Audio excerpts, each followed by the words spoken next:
Ito naman sabi ni Kasawsawerang Ice Gem, ma-attitude naman talaga kayo ever since. Siya nagsabi nun, hindi ako. Ito naman, sabi ni Kasawsawerang Janet Gayumba Tade, mali talaga yung side ni Francine. Alam na alam pala nila na last na isasalang. Bakit ipinagpilitan? Aware din dyan si Francine. Sa pagsasalta mo, sinira mo na ang good vibes ng okasyon. Dapat kung gusto mo ng respeto, magpakita ka din ng respeto at pag-unawa. Kung may reklamo ka, direktang kausapin mo ang organizers and not attack a fellow guest artist as yourself. In a world full of hate, pretensions, judgments, and fake it till you make it attitude, let's still be the Sawsawera with a heart. What's up mga kasawsawera? So eto na nga, meron na naman tayong bagong sasawsawan na sobrang trending topic ngayon. As in, mainit-init pa to. Kaya dapat hindi tayo magpahuli. Kasi syempre, di ba, sayang naman yung magiging income natin kung hindi natin to sasawsawan. Char!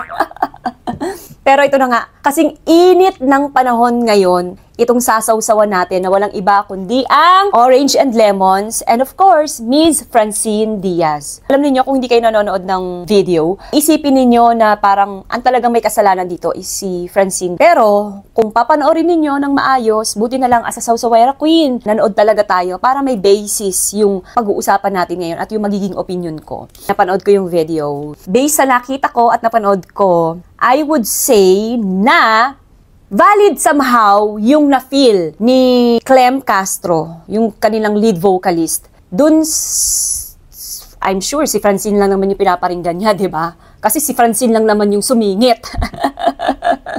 Kasi nga siguro, kaya niya nasabing sumingit, kasi nga, nandun na sila sa stage that time, and then biglang tinawag si Francine ng host. But, hindi naman kasalanan ni Francine Diaz yun. Siyempre kaming mga host, sinasabihan kami ng mga organizer na, oy, merong changes, oy, merong stretch na magaganap, oy, medyo matagal pang magsiset up tong bandang ito. So, pakantahin muna natin si Francine para hindi mabitin yung tao. Ako lang to nag-iisip ha, bilang nag-host din ako ng mga events ngayon, this past few months. So, alam niyo yun, feeling ko, hindi na pagsabihan itong Orange and Lemons na pakakantahin muna or pasisingitin muna saglit si Francine Diaz ng isang song lang naman. Diyos ko, ang song, ilang minutes lang ba yun? Parang 3 to 5 minutes lang naman yun, di ba? Nagsiset up pa sila. Hindi ko alam kung nakaka-istorbo ba si Francine doon sa ginawa nilang pagsiset up. Hindi natin alam kasi hindi naman ako nagbabanda. Pero yun nga, again, ang gusto ko lang sabihin is valid yung napifeel ng Orange and Lemons. Sabihin nila na nasingitan sila, na bawal ang sumingit. Kasi nga, siguro, hindi niya alam during that time. Kasi hindi siguro na-explain sa kanya ng maayos na, oy, pakakantayin muna natin si Francine Diaz kasi may nangyaring ganito. Kasi hindi naman natin alam, baka mamaya, di ba, si Francine Diaz meron din commitment, di ba, na kailangan niya ng umuwi. Kaya kailangan siya na yung mag-perform. Hindi natin alam yon kasi pwede talagang mangyari yung mga ganong bagay.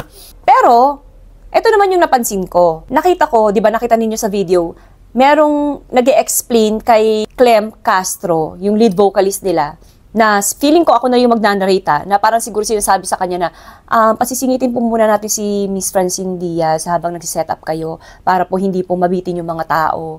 Or pwedeng sinabi rin sa kanya na papakantayin po muna namin si Francine Diaz kasi kanina pa po siya ditong 7 o'clock or 8 o'clock. Hindi natin alam, di ba? Hindi natin alam kung anong oras pa nandun si Francine Diaz. But ang sinasabi nga ng lead vocalist na si Clem Castro, kanina pa sila dapat nag-perform na 11 PM. Pero nakapag-perform sila ng mga parang past 12 na yata. Kaya medyo siguro mainit-init ng ulo ng Lolo Mes. Hindi natin siya masisisi. Pero yun nga, ako naman, bilang, ikukwento ko na rin sa inyo, na nag-host kasi ako ngayon sa mga events. So ako naman, ang experience ko dito, share ko lang sa inyo, na kailangan talaga, parang natutunan ko sa pag-host ko this past few months, sunod-sunod talaga yung hosting job ko. And I'm so grateful na kailangan talaga maging patient ka talaga. Bilang performer, bilang host, like ako, di ba, as a host, marami kasing mga pwedeng mangyari, alam niyo, na hindi naman sinasadya, na hindi naman gusto ng lahat na mangyari, di ba? Like ako, yung mga na-experience ko na i-share ko lang sa inyo, sobrang naka-set up na lahat, ready na kami. Parang we were there, mga call time namin is 4 o'clock pa lang. Tapos, nag-start yung show namin, basta ang tagal namin nag-start ng show. Actually, hindi pala 9 PM. Pero 4 o'clock kami kinall time. Kasi syempre may briefing pa. Pero ang start pala ng show dapat is supposedly 6 p.m. Pero nag-start kami 9 p.m. So alam niyo yun, ang tagal nang hinintay namin, di ba? Pero ako, bilang isang mature person, di ba? Bilang isang host na walang attitude, walang attitude yan.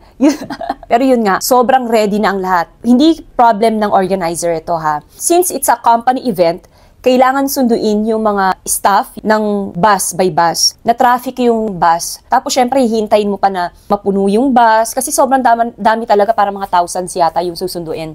Pero marami din namang bus ang nagsundo sa kanila. Pero yun nga, dahil alam niyo naman dito sa Philippines, di ba, matraffic. So, na-traffic sila. So kami bilang host and yung mga artista din na magpe-perform, kailangan namin maghintay. Sa totoo lang, normal na mainis ka. Halimbawa man si Orange and Lemons na inis siya. Normal yun kasi tao lang tayo, may feelings tayo, di ba? Pero kailangan minsan isipin mo rin, bakit na late? Bakit kailangan ma-move yung show ng ganitong oras? Magtanong ka. Kagaya niyan, yung event organizer namin, in-explain ka agad na, ay, malilate tayo ng show kasi wala pa yung workers. Eh, syempre, paano naman kami makakapag-show kung wala talaga yung mga workers, di ba? Kami naman, syempre, tinignan namin, nga, no, wala pang tao sa labas. So, paano magpe-perform kami nang wala pang tao sa labas? Eh, itong event na ito is para nga sa mga workers, di ba? Tapos, gusto namin mag-show na kami, di ba? Parang hindi naman yata tama yon. So, bilang isang mature na host, or na performer, hindi ka mag-iinarte. Maghihintay ka talaga kasi hindi naman sinasadya ng company yun or ng organizer. Tapos, meron pa akong experience na parang last time naman, kailangan baguhin yung mga nagpa-perform. So, kasi yan, meron yung mga time slot yan. So, for example, sino yung magpa-perform ng ganitong oras, ng ganyang oras? Minsan kasi, merong nangyayari na, like ako sa experience ko nga, patay yung audience. Syempre kami, kailangan i-hype natin yung mga tao. So minsan, may mga nagpa-perform na sobrang hindi bet ng mga workers or ng mga nanonood. May mga ganun talaga nangyayari, di ba? Hindi naman lahat mapiplease eh. So minsan, babagsak talaga yung energy ng tao. So sasabihin ng event organizer, kailangan natin ibahin yung setup natin. Ang magpa-perform muna itong si para ma-hype yung mga tao. So may mga ganong pangyayari na minsan, kailangan maging hindi pwedeng palagi na lang papairalin mo yung init ng ulo mo eh. Kailangan maging patient ka talaga. Unang-unan, binayaran ka dyan, bayad ka dyan, 'di ba? Alam mo yun? So wag kang umarte kasi nga dapat nga grateful ka pa na nagkaroon ka pa ng show, 'di ba? May pera ka. Wala kang ginawa kundi nakaupo ka lang. Pero I do understand din naman yung ibang tao na syempre talagang mag-iinit din talaga yung ulo mo kasi nga baka mamaya may lakad kang iba, may commitment kang iba. Alam mo yun, hindi natin alam hindi natin masasabi. So basta masasabi ko lang, valid naman talaga yung napi-feel ninyo. Pero minsan, kailangan din natin mag-isip na somehow, wag lang yung puro sarili natin iisipin natin. Isipin din natin yung ibang tao. At isipin din natin kung bakit ba nangyari itong ganito. Sinadya ba nila? Kasi wala namang for sure may gusto nang nangyari yun, di ba? Tapos meron pa ako ibang experience na kailangan mag-stretch ka. Like kami as a host, kailangan mag-stretch kami, mag-chikahan kami doon habang hinihintay namin yung nagsiset up yung, kasi yung kunyari, depende sa mga pa-event yan eh. Minsan may mga pa-event na may mga pa-contest sila. Like kunyari, Mr. and Mrs. Ek-Ek, di ba? So minsan, kailangan pang magbihis ng mga contestant. So ang gagawin, magsisingit ng ibang performer. Alam mo yun yung mga simpleng ganun, na kailangan hindi na palakihin yung issue eh. Na, okay, pinasingit si isa, kahit na naghihintay na yung isang mag-perform. Alam mo yung mga ganun? So, again, iba-iba tayo ng the way we handle situations like this. Siguro ako medyo nag-mature na ako. Kasi aaminin ko sa inyo dati, nung nasa Wawawi ako, hindi ko sinasabing sikat ako dati pero may name naman ako kahit paano nung time na yun. Kaya nga ako kinukuha mag-perform, di ba? So meron akong bad experience din. Sobrang galit na galit ako sa organizer nung time na yun. Kasi nga, parang kinall time ako ng 6 p.m. Dahil sabi, ang show ko daw is 7 p.m. Malapit lang to, dito lang sa may Quezon City. Ay, sa may Makati pala. Taga Quezon City ako, di ba, nakatira. So, biyahe ako. Dumating ako doon ng 6 p.m. Kasi lagi talaga akong on time. Tapos, sabi nga, isasalang na daw ako ng 7 p.m. Yun naman yung nakalagay talaga sa namin. Dumating yung isang sikat na sikat. Hindi ko sasabihin sa inyo kung sino to. Basta sikat siya. I was expecting na ako na yung mag-show. Kasi yun naman talaga yung sabi. Gantong oras ako mag-show. Aba, siningitan ako. Galit na galit talaga ako. Sabi ko talaga, hindi ko talaga napigilan yung sarili ko. Kinausap ko yung handler, yung RM ko during that time. Bakit pinasingit yan? Sabi ko, asan yung dito, yung organizer dito? So, kinausap ko sila. Sabi ko, Bakit ganon? Bakit niyo siya pinasingit? Pero kumakanta na yung girl ha. Kumakanta na siya. I'm sure naririnig ng ng PA niya yun. Sabi ko, bakit kailangan siyang pasingitin? Di ba akala ko ba ako yung unang magpe-perform? So bakit ako yung nandito ngayon? Ma'am, kasi po may taping po kasi si ganito. Kailangan niya po kagad umalis. So alam mo yun, nung time na yun, hindi ko pa naisip na pwede talagang mangyari yun, na talagang baka naman totoo na kailangan niya talagang umalis agad, na may taping siya, na tumakas lang siya sa taping niya, na kailangan niya kagad bumalik doon. Nung una, hindi ko pa yun naisip, hindi ko yun ina-accept. Feeling ko nag-aalibay lang. Feeling ko dahil nga sikat siya, kailangan siya yung paunahin. Tapos yun, sabi ko talaga, hindi na kayo makaka-ult. Ay, maldita ko talaga ng time na yun. Sabi ko, hindi na kayo makaka-ult sa akin. Sabi ko talagang ganun. Pero yun nga, looking back, I realized na bakit ba ako galit na galit nung mga panahon na yun? Feeling ko kasi, it's because yung ego ko natamaan. It's because feeling entitled ako during that time. Kasi feeling ko, bakit? May name din naman ako RR Enriquez din naman ako nung time na yon, di ba? Hindi nga lang kasing sikat niya. So, feeling ko dahil doon, naapakan yung ego ko na, ganon, dahil mas sikat siya sa akin, uunahin niya siya. Pero, wala namang ganon. Or pwede rin mangyari yon. Pero, so what? So what kung sikat siya sa'yo? Eh ano ngayon? Bakit hindi mo intindihin na kailangan niya talagang mag-perform? Kasi nga, may lakad siya. May importante siyang gagawin. Bayad ka naman dito. And during that time, natatandaan ko, wala rin naman akong gagawin nung panahon na yun. Wala naman akong lakad nung gabing yun. Diba? Uuwi lang ako ng kondo, magpapahinga lang ako. Pero dahil gusto kong mag-attitude, so nag-attitude ako. But yun nga, kinukwento ko lang siya sa inyo para sabihin sa inyo na during that time, yung ego and feeling entitled ako during that time. Kaya, yun yung nanaig sa akin. But, I'm not saying na feeling entitled itong si Orange and Lemons or si Francine Diaz. Kaya si Orange and Lemons, nagalit siya dahil nasingitan siya. At ito naman si Francine Diaz. Kasi nga, feeling entitled siya dahil sikat siya. Kailangan unahin na siya. Hindi ganun yung gusto kong sabihin. Ako to. Ako yung feeling entitled and wala talaga ako sa ayos during that time. Feeling ko miscommunication lang yung nangyari sa dalawang ito. Especially with the Orange and Lemons. Again, hindi ko sila gustong i-bash sa naging reaction ni Mr. Clem Castro. Kasi nga sabi ko nga sa inyo, valid yung na-feel niya during that time. Although, hindi ko nagustuhan yung parang pag-disrespect niya nila na nagpatugtog pa rin sila kahit na alam nilang nando si Francine Diaz and yung kinall out niya talaga sa stage. I'm sure si Francine Diaz yung sinasabihan niya na sumisingit, di ba? Kasi para sa akin parang antanda mo na para patulan mo yung batang to, para i-call out mo siya nang hindi mo lamang inalam muna kung ano ba talaga yung totoong nangyari. Kasi baka mamaya ang totoo naman pala nangyari is yung event organizer talaga yung nagpa-switch. Hindi natin alam Pero again, yan yung napifeel ninyo So, labas na ako dyan. Basta ako nagbigay lang ako ng sarili kong opinion. Pero syempre, hindi lang opinion ko yung ipapakita ko sa inyo. Importante din na maipakita natin ang opinion ng ating mga kasawsawera. Kaya ito, babasahin ko siya. Ito, sabi ni kasawsawerang Brandy Vela Maglake. Sa pagsasalta mo, sinira mo na ang good vibes ng okasyon. Dapat kung gusto mo ng respeto, magpakita ka din ng respeto at pag-unawa. Kung may reklamo ka, direktang kausapin mo ang organizers and not attack a fellow guest artist as yourself. Bakit kayo lang ba naghintay ng delayed pagsalang sa entablado? Di ba hindi? Tsaka isang kanta lang yung batang babae na celebrity guest, di ka pa nakapaghintay. Umayos ka bro, wala ka sa tama sa pagrereklamo on stage. Tapos, ini-strum mo pa yung gitara mo habang nagpe-perform siya. So, sino sa tingin mo ang totoong bastos at walang respeto ngayon? Yun yung kaninang sinabi ko sa inyo na nabastusan talaga ako sa ginawa niya. Alam nating may mali, pero yun nga, hindi ako natuwa sa ginawa niya ngayon bilang mas nakatatanda siya at alam ko mas matagal na siya sa showbiz. So, dapat mas sila yung nakakaunawa bilang sanay na silang mag-perform. I'm sure hindi lang ito yung first performance nila, di ba? Tagal na nilang nagpe-perform. So, may mga insidente talagang ganito na mangyayari. So, dapat sanay na sila. Pero, yun nga, again, sinasabi ko sa inyo na valid naman yung na-feel niya. Siguro, as a human being, normal human reaction yung ginawa niya. Na, syempre, sa lahat ng mga actions na ginagawa natin, may katumbas na consequence yan. So, ang consequence is ito. Ayan, nababash ka tuloy. O, ito naman sabi ni kasawsawerang Annalisa Cortez, nandoon na tayo, tinawag siya, pero alam niya may nakasalang. Hindi ba pwedeng magkusa siyang magpaliwanag kasi hindi niya turn or even acknowledge the band? Common sense and etiquette dapat respeto siya, given na yun.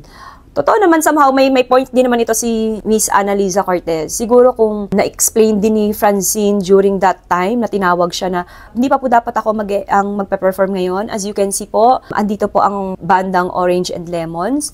But since nagsiset up pa po sila, ako na po muna ang magpe-perform para hindi po kayo mabagot kakahintay. Di ba pwede namang ganon? Pero syempre, baka hindi na rin naisip ni Francine yun. Huwag na rin natin sisihin yung bata. Ito naman sabi ni Kasawsawerang Rosel Rihor Espanyo. Okay lang naman na tinawag si Francine. Ang kaso, kumanta agad siya at di man lang nag-hi sa band na siguro naman alam niya na nakakanta din yun.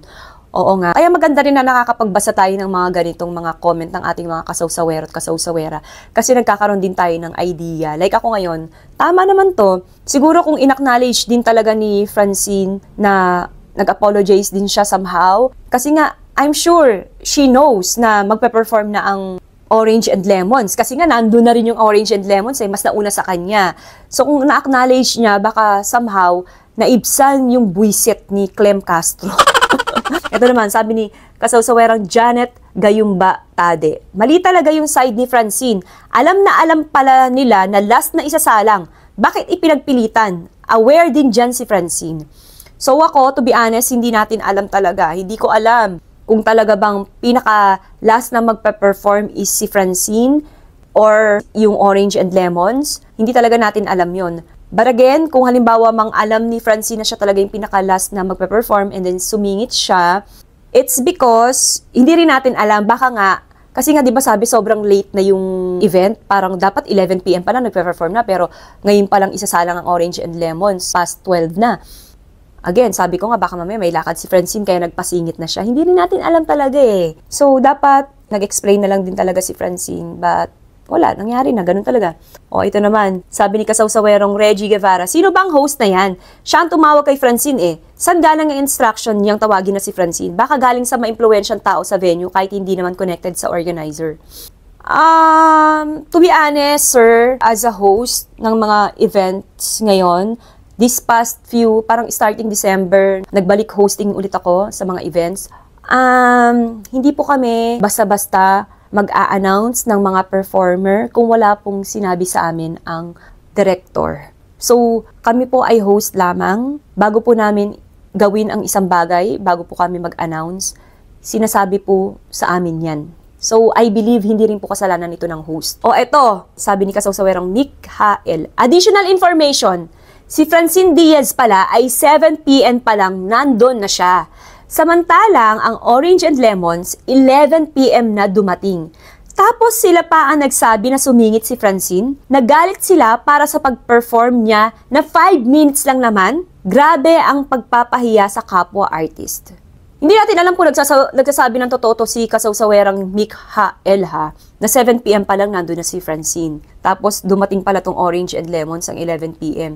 Tapos gusto kagad sila yung isa lang. So, hindi natin alam yan. Ito naman sabi ni kasawsawerang Mary Grace, si Chin ang mali, sumingit siya. Ito naman sabi ni kasawsawerang Jimenez Ailis.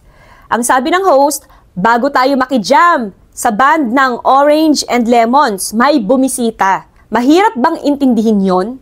Apaka-attitude naman ng Orange and Lemons. Hindi sa pagtatanggol kay Francine. Pero dinig naman yung sinabi ng host. Isang kanta lang kay Francine. Masakit ba yun? Hay, nako. O diba? Acting na acting yarn. So, ayan. Ang sarap magbasa ng mga ng mga comment ng mga kasawsawera at kasawsawera. Aminin nyo yan. So, ako naman, ito na yung last sawsaw ko. I'm so glad and I'm so happy na sobrang nag-mature na rin ako. Siyempre, 40 years old na tayo, di ba? Dapat nagmamature na rin tayo ng konti.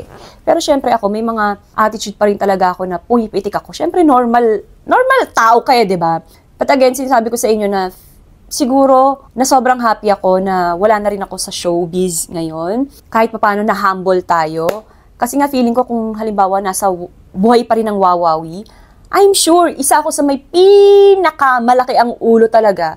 Kasi nga during that time, nung hindi naman ako OA sa sikat ng mga time na yun, pero nasa sikat akong show. Alam nyo ba na nag-walkout ako sa taping, nagagalit ako kapag may late. Kunyari may photoshoot ako, tapos late yung mga staff, ganyan. Nagagalit ako, pinagsasabihan ko sila. Or di kaya, kunyari, basta may mga mali lang na talaga magtataray talaga ako. Yun talaga ako. Nag-walkout ako, nagtataray ako, nagre-resign ako. Hindi ako ma-attend ng shows. May mga moment talagang ganyan ako dati. Which is, yun nga, I'm so happy na wala na ako sa showbiz. And I'm so happy na nag-mature na rin ako. Kasi ngayon, alam niyo, napansin ko, kagaya ngayon, di ba, sinasabi ko naman sa inyo na nag-i-event host ulit ako ngayon. Sobrang laki talaga ng pinagbago ko. Sobrang patient talaga ako. And, yun. So, alam niyo, sometimes maganda rin talaga na humble lang tayo.